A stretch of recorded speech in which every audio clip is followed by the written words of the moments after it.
नमस्कार दर्शकबिन कार्यक्रम सक्सिन छोरीमा तपाईहरुलाई हार्दिक स्वागत गर्न चाहन्छु। म निरज नेपाले। यो कार्यक्रम जागृति बाल तथा युवा सरकार नेपाल र क्यानालनको सहयोगमा एसडीजी स्टुडियोको प्रस्तुति हो। दर्शकबिन यो श्रृङ्खलामा हामी विशेष गरी बालबालिका अझ भनौं छोरीको सवालमा छलफल गर्छौं, बहस गर्छौं अनि संवाद गर्छौं। त्यसमा पनि स्थानीय स्तरमै आफ्ना अभियानहरू चलाउँदै आएका किशोरीहरू सँगसँगै नीति निर्माणमा बसेर आफ्ना सोच विचारहरूबाट किशोरी अर्थात् छोरी सशक्तिकरणका लागि आफूलाई अभिन्न अङ्ग बनाउँदै अगाडि बढ्नुभएका व्यक्तित्वहरूलाई यो श्रृङ्खलामा निम्ताउने गर्छौँ। आजको यो श्रृङ्खलामा पनि त्यस्तै व्यक्तित्वहरूलाई निम्ताएका छौँ।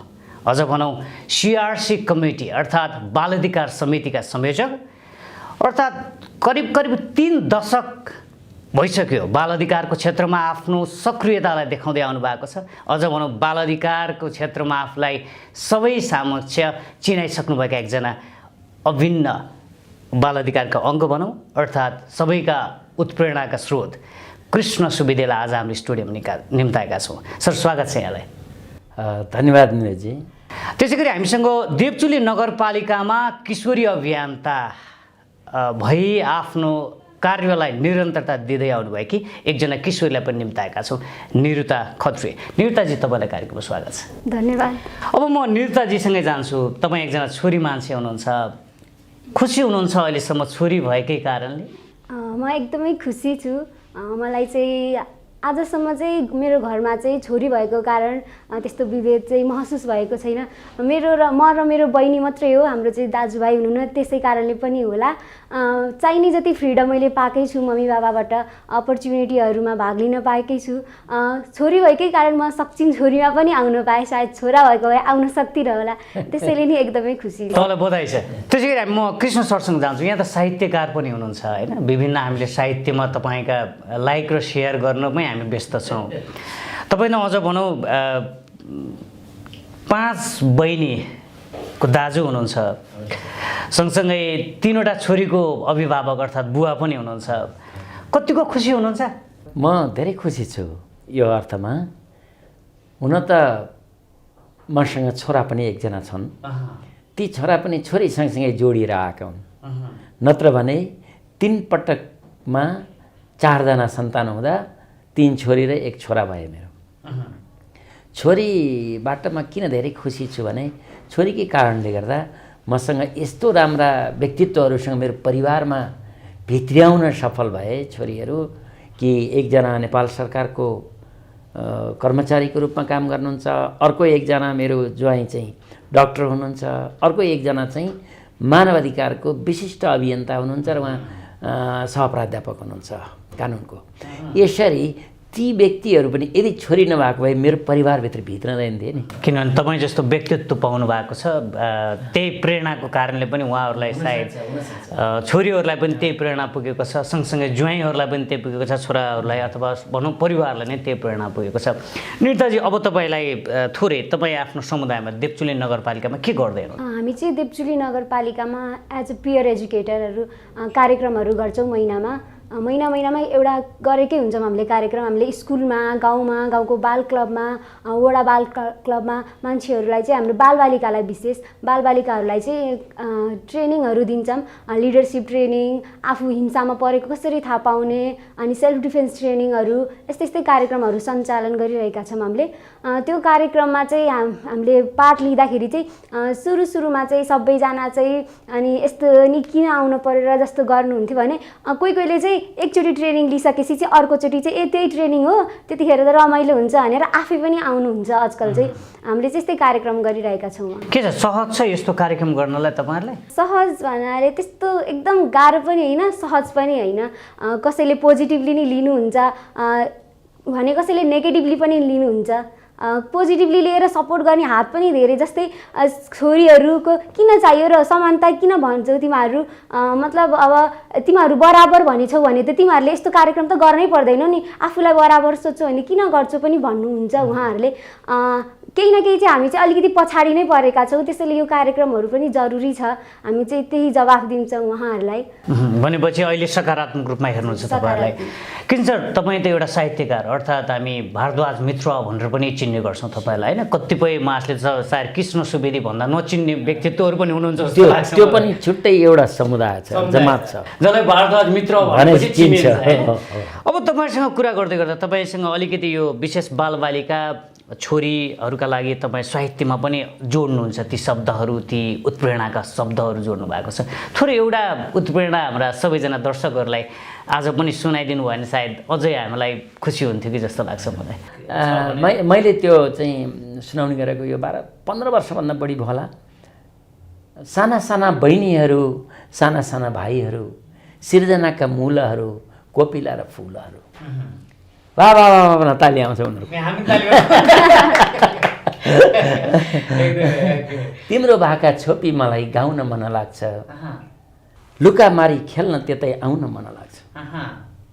त्यति मात्रै होइन, तिम्रो हात समय समय नाच्न मन लाग्छ, अझ तिम्रो उमेर पैँचो गरी बाँच्न मन लाग्छ, तिम्रो उमेर पैँचो गरी बाँच्न मन लाग्छ।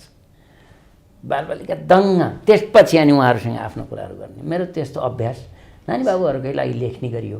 पक्कै पनि जस्तै निरुताजी कृष्ण सरले भनेकै जस्तै पनि सबै बेला त्यही उमेर रहँदैन सबैलाई होइन। हामी बढ्दै जानुपर्ने हुन्छ।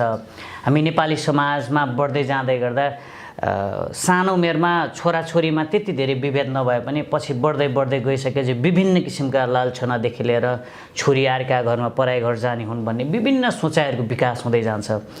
त्यस पछाडि तपाईँ जस्तो छोरीहरू अभियन्ता भएर काम गर्दै गर्दा गाउँ समाजले तपाईँहरूलाई जुन किसिमले हेर्छ त्यो अवस्था कस्तो देख्नु भएको छ छोरीहरूप्रतिको? हामीलाई हेर्ने अवस्था अझै समग्रमा भन्दाखेरि त अब छोरीहरू पढाइ घरमै जाने हो, धेरैसम्म पढाएर अनि 20 वर्ष पुगिसकेपछि अहिले त कानुन बन्यो नि त, अलिकति शिक्षित परिवारले पनि 20 वर्ष अनि 21-22 वर्ष पुगेपछि बिहा गरिहाल्ने, अनि अलिकति राम्रो केटा पायो भने छिटै बिहा गरिदिने, यस्तै छ। तर हामी चाहिँ कार्यक्रम गरिरहँदाखेरि चाहिँ अनि हामी कार्यक्रम गरेर किशोरीहरूको हक अधिकार अवसरको कुरा गर्दै गरेर होला हामीलाई चाहिँ त्यस्तो बिहा गर्ने अनि यस्तो खालको कुरा चाहिँ गर्नुहुन्न। हामी चाहिँ अगाडि नै बढ्छौँ भने त्यस्तो दृष्टिकोणले चाहिँ हामीलाई हेर्नुहुन्छ। यिनीहरू कार्यक्रम गरिराखेका छन्, अझै अगाडि बढ्छन् अनि आमा समूहहरूदेखि लिएर गाउँका महिलाहरू सबैले तिमीहरू अगाडि नै बढाओ भनेर हामीलाई पनि प्रेरणा दिनुहुन्छ। हामी साथ छौँ तिमीहरूको भन्नुहुन्छ हामीलाई। केही अप्ठ्यारो पऱ्यो भने हामी चाहिँ सधैँ हुन्छौँ तिमीहरूसँग, एकचोटि भनेर हेराओ भन्नुहुन्छ। यस्तो हामीलाई चाहिँ समग्रमा हेर्दा जस्तो भए पनि हामी एज अ पियर एजुकेटर काम गरिरहँदा चाहिँ हामीलाई चाहिँ एकदमै सपोर्ट हुन्छ नि, आफ्नो गाउँ, आफ्नो समाज, आफ्नो परिवारबाट चाहिँ अहिलेसम्म चाहिँ एकदम सपोर्ट मिलि नै रहेको। तपाईँ त विभिन्न ठाउँमा भिजिट गर्नु भएको छ, एक्सपोजर भिजिटमा आउनु भएको छ, घुम्नु भएको छ, अनि तपाईँ देवजुलीमा त तपाईँको अभिभावकले साथ दिएको जस्तै अरू ठाउँमा पनि त्यस्तै लाग्छ कि छैन जस्तो के लाग्छ तपाईँलाई? घुम्दै जाँदाखेरि चाहिँ आफ्नो ठाउँमा सपोर्ट जस्तै कुनै ठाउँमा चाहिँ यस्तो चाहिँ अलिकति सपोर्ट चाहिँ नमिलेको जस्तो पनि महसुस गर्छौँ। सबै ठाउँमा पोजिटिभली चाहिँ लिनु हुँदैन यस्तो कुरालाई। जे छ ठिकै त छ, जस्तै मेन्सुरेसनहरूको कुरा आयो, त्यस्तो भयो भने मेन्सुरेसनको बारेमा यसरी ओपनली बोल्छन् कसैले, त्यो त बार्न परिहाल्छ नि, पहिलेदेखि चल्दै आएका। अनि अलिकति केही भन्यो भने चाहिँ यिनीहरू अब जान्ने भएछन्, हामीभन्दा बुझ्ने भएछन्, अब हामीलाई सिकाउने भएछन्। किन बाहिरी ठाउँमा अब आफ्नो घर परिवारमा पो समाजमा पो आफ्नै हामी त्यही बसिरहेको भनेर त्यस्तो नभन्नु होला। हामीलाई सानैबाट चिन्नु भएको, अलिक फरक ठाउँमा चाहिँ जान्ने भएर कहाँबाट आएर हामीलाई सिकाउने भएका। एकदमै किन सर, अब हजुर त अराउन्ड 3 दशक भयो यो क्षेत्रमा लाग्नुभएको। 3 दशक अगाडिको अवस्थालाई र आजको अवस्थालाई औँलाउँदाखेरि छोरीको अवस्थालाई कसरी हेर्नु भएको छ, कस्तो देख्नु भएको छ? यो असाध्यै सान्दर्भिक प्रश्न गर्नुभयो निरजजी। हिजो र आज कति अन्तर छ त भन्दाखेरि, मेरो साथी आज मसँग छलफलमा आउनुभएको बहिनी निरुता खत्रीजी यस्तो ठाउँबाट आउनुभएको छ जहाँ दुईटा बालिका सम्मेलनहरू भए।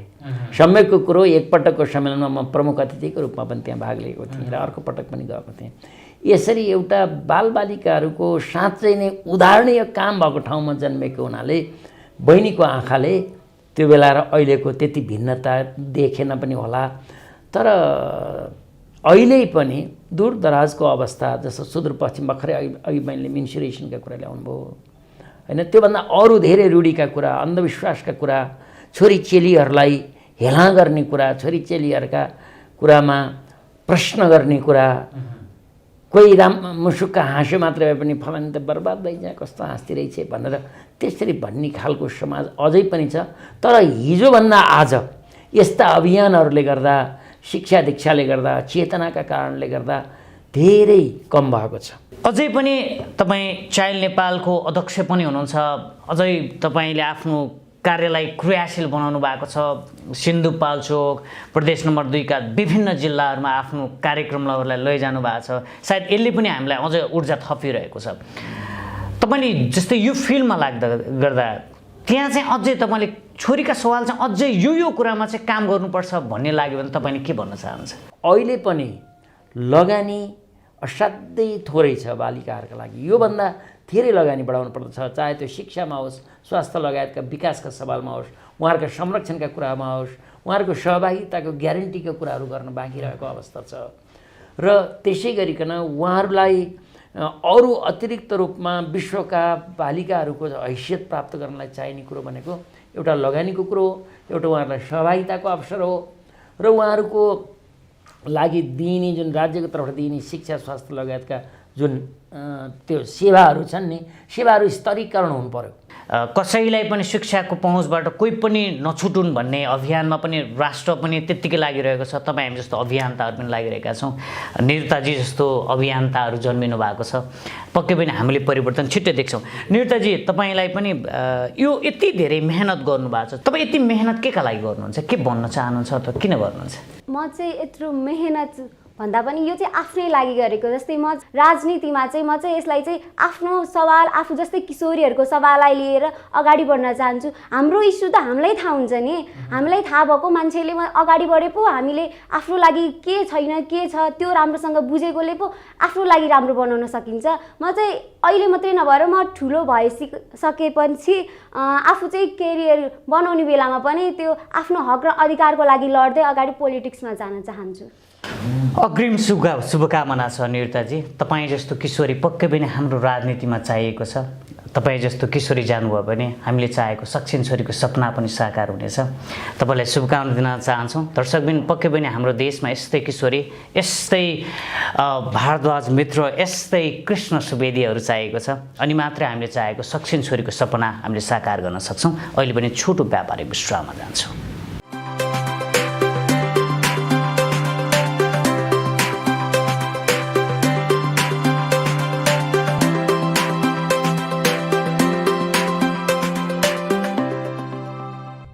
फेरि पनि स्वागत छ तपाईँहरूलाई सानो व्यापारिक विश्रामपछि। म कृष्ण सरसँगै जान्छु। अघि निरुताजीकै प्रश्न, यी किशोरी अभियन्ताहरू राजनीतिमा म आफ्नो करियर बनाउँछु भनेर सुन्दा तपाईँलाई कस्तो लाग्यो? मलाई त यो धेरै राम्रो लाग्यो। अघि यहाँले नै बधाई दिनुभयो निरुताजीलाई, म पनि बधाई दिन चाहन्छु कि भोलिको दिन तपाईँहरू जस्ता युवाहरू जब राजनीतिमा आउनुहुन्छ तब मुलुकको समुन्नतिमा बल पुग्नेछ। अधिकारको लडाइँमा त यो असाध्यै महत्त्वपूर्ण कुरा हो र हुनुपर्दछ। जहाँसम्म राजनीति भनिरहँदा अहिले भर्खर चाहिँ तपाईँले राजनीति होइन किशोरी नीति नै गर्ने हो है। समग्रमा त्यसलाई पनि राजनीति भन्न सकौँला हामी, तर झन्डाको राजनीति अथवा पार्टीको राजनीति चाहिँ तपाईँ वयस्क भइसकेपछि सुरु गर्ने कुरा हो र वयस्कता पूर्वको अवस्थामा चाहिँ किशोरीहरूका अधिकारका कुराहरू, बालिकाहरूका अधिकारका कुराहरू, बालकहरूका अधिकारका कुराहरूमै हिँड्नु पर्दछ र मलाई विश्वास छ यहाँ त्यही बाटो हुँदै आउनुभएको हो र भोलि फेरि पुग्ने ठाउँ पनि तपाईँको परिकल्पना एकदम ठिक छ। भोलि चाहिँ पुग्ने राजनीतिमा हो र देशलाई हाँक्ने राजनीतिले नै हो। राजनीतिमा खराब मान्छेहरू भए भने देश ओह्रालो लाग्छ। राजनीतिमा असल मान्छेहरू भए, इमान्दार मान्छेहरू भए, राजनीतिमा एउटा चेतनासहित आफ्नो अधिकार बुझेका, अधिकारका चाहिँ रक्षकहरू भयो भने अवश्य पनि राजनीति अगाडि जान्छ, देश अगाडि जान्छ। जस्तै तपाईँ त एउटा हामी बाल अधिकार समितिको संयोजक पनि हुनुहुन्छ। मैले बुझेको चाहिँ एउटा बाल अधिकार समितिले चाहिँ यो पोलिसी लेभलमा एडभोकेसी गर्ने, एउटा संयोजन गर्ने काम गर्दछ। त्यसमा चाहिँ कसरी गर्नुभएको छ? पहिलो कुरो त यसको संरचनाको बारेमा चर्चा गरौँ अलिकति। यो चाहिँ के भने हाम्रो देशमा यो मानव अधिकार सन्धि अनुगमन केन्द्र भनेर एउटा चलेको छ। देशभरिका गैर सरकारी संस्थाहरू यसमा छन्।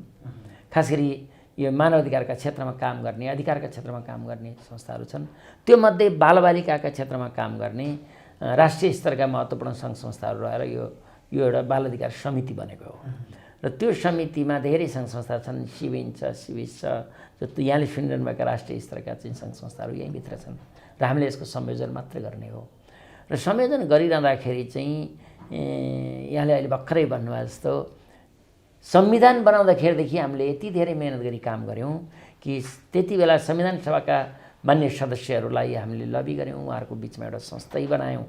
यो parliamentary forum for child rights भनेर एउटा चाहिँ फोरमै बनायौँ। त्यहाँ त्यो शान्ति अधिकारी, हाम्रो चाहिँ गगन थापाहरू जस्ता व्यक्तित्वहरू धेरै लाग्नुभयो र थुप्रै चाहिँ सांसदहरू हाम्रा कुराहरू सुन्ने, ल ल्याउनुहोस् न त तपाईँहरू संविधानमा के हाल्नुपर्छ, ल बनाएर ल्याउनुहोस्, तपाईँहरूसँग टेक्निकल नलेज छ, सबै छ, तपाईँहरू चाहिँ अभियन्ता हुनुहुन्छ भनेर हामीलाई उहाँहरूले चाहिँ हाम्रा कुराहरू सुन्नुभयो, हामीले पनि दियौँ र उहाँहरूले पनि विश्लेषण गर्नुभयो।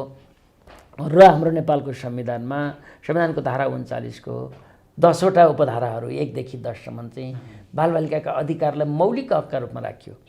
यो सामान्य कुरा होइन, त्यो लेखिएका त हुन्थ्यो होला, तर मौलिक हककै रूपमा लेखिने कुरो विश्वमै हाम्रो संविधान नम्बर 1 हो। म दाबी साथी भन्छु, धेरै देशका छ। र अर्को एउटा महत्त्वपूर्ण कुरो म तपाईँलाई यो सेयर गरौँ, हामी बालबालिकाका स्थितिको बारेमा प्रतिवेदनहरू पठाउँछौँ। मैले अघि नै चर्चा गरेँ नि, प्रतिवेदन पठाउँदाखेरि हामीलाई संयुक्त राष्ट्रसङ्घीय बाल अधिकार समितिले जिनेभामा बोलाउँदछ हाम्रा कुरा सुन्नलाई।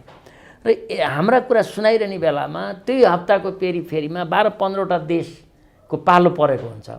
त्यति बेला ती 12-15 देशका प्रतिनिधिहरूलाई जम्मा गरेर राखेर हामीले उनीहरूलाई प्रशिक्षण दिएका छौँ। नेपालको हैसियत त्यति राम्रो छ, हामीसँग अधिकार क्षेत्रमा काम गर्ने प्रखर व्यक्तित्वहरू हुनुहुन्छ र हामीहरूले त्यो एउटा संयुक्त राष्ट्रसङ्घीय समितिहरूमा पुग्दाखेरि नि हामीलाई त्यस्तो एउटा सम्मान पाएको छौँ हामीले।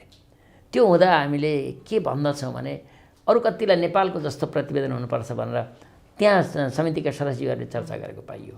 यसपालि अस्ति भर्खरै पनि बाल अधिकार समितिको एकजना सदस्य हाम्रो देशमा चाहिँ हामीले निम्ता गरेका थियौँ, आउनुभएको थियो र यहाँ ठुलो एउटा माहौलको बिचमा यो बाल अधिकार महासन्धिको तेस्रो ऐच्छिक आलेख पुरा नभएको, यसलाई चाहिँ नेपाल सरकार पक्ष नभएको कुरो हामीले चर्चा गऱ्यौँ र नेपाल सरकार पनि धेरै सकारात्मक रहेको अवस्था भयो र उहाँले नै आफ्ना धारणाहरू राख्नुभयो र ठुलो एउटा राष्ट्रिय बहस, उच्चस्तरीय बहस भएको पनि थियो।